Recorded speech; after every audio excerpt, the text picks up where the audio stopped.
ছেড়ে পালিয়েছো, এটা অনেক বড় অন্যায়। এটা আসলেই অনেক বড় অন্যায়, জানো?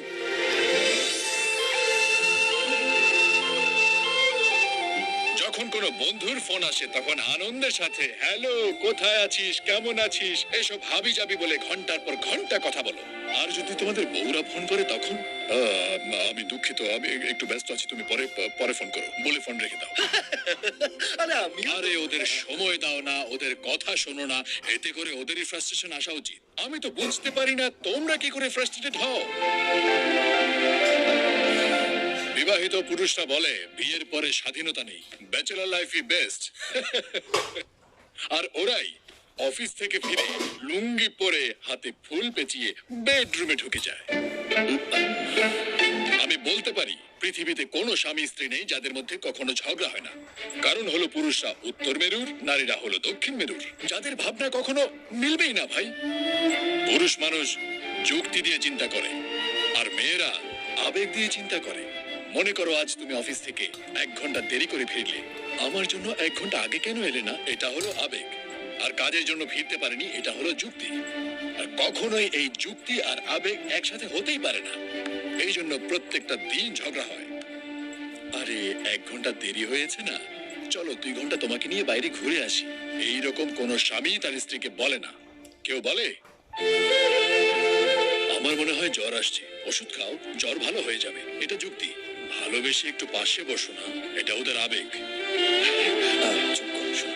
যেদিন থেকে পুরুষরা যুক্তি বাদ দিয়ে আবেগ দিয়ে ভাবা শুরু করবে না, সেই দিন থেকে দাম্পত্য জীবনে কোনো সমস্যা আসবে না, আমি গ্যারান্টি দিলাম।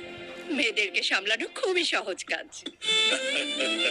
অফিস যাওয়ার সময় কপালে ভালোবেসে একটা চুমু, দুপুরে খাবার খেয়েছো কিনা সেটা জানার জন্য একটা কল, মাঝে মাঝে একটা দুটো ফুল, আর রান্নার জন্য একটা ধন্যবাদ।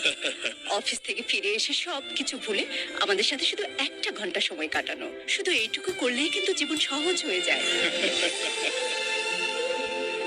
স্বামী স্ত্রীর সম্পর্ককে মধুর করে তুলতে মন থেকে 2টো বাক্যই যথেষ্ট আসলে।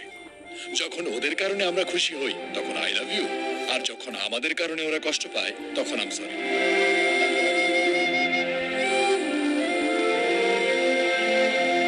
তোমার বউ একদম ঠিক বলেছে, এইসব ইগো নিয়ে তো ভালোবাসা যায় না। যেভাবে হোক বিয়েটা থামিয়ে দাও, আরেকবার ভালোবাসার সাথে চেষ্টা করো। আমরা তো সব আশা ছেড়ে দিয়েছিলাম, আপনার কথাতে আমরা আশা ফিরে পাই। এখন থেকে ইগো বাদ দিয়ে ভালোবাসাকে আমরা প্রাধান্য দেব। ওকে, তাহলে তোমরা এই জেল থেকে মুক্ত। আর খাবারের আগে ওই আসনটা, ওই কি যেন ফ্রাস্ট্রেশনের আসনটার কথা বলছিলেন না? কি বলছেন স্যার, আপনি কেন? আরে আমারও তো বউ আছে, আমার কি ফ্রাস্ট্রেশন আসবে না? তুমিও না। আচ্ছা, আমি দেখিয়ে দিচ্ছি স্যার। এভাবে স্যার।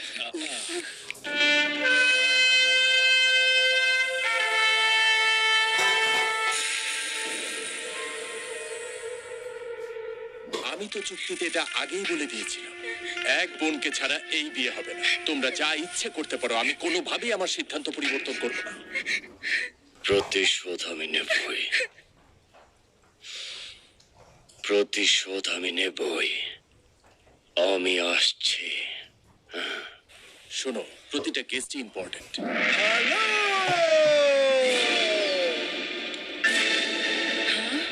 এই যে চুক্তিপত্র, যেটা আমার মাকে দিয়েছিলেন, আমার বোন কিন্তু পালিয়ে যায়নি। যে অপবাদ আপনারা দিয়েছেন, আমরা বিয়ে করতে প্রস্তুত। এখন আপনি কি করবেন? মহিলাদের কষ্ট দিলে তারা আপনার জীবনটা নরক বানিয়ে দেয়। সারা জীবন ধরে না না না না, ডায়লগ আসছে তো, দাঁড়াও দাঁড়াও। এই যে প্রকাশ নাইডু, ওদের অশ্রু আর আমাদের বুকের জ্বালার মূল্য আপনি জানেন? একজন নারীর মূল্য তুমি কি বুঝবে প্রকাশ নাইডু? নারী হলো দায়িত্ব।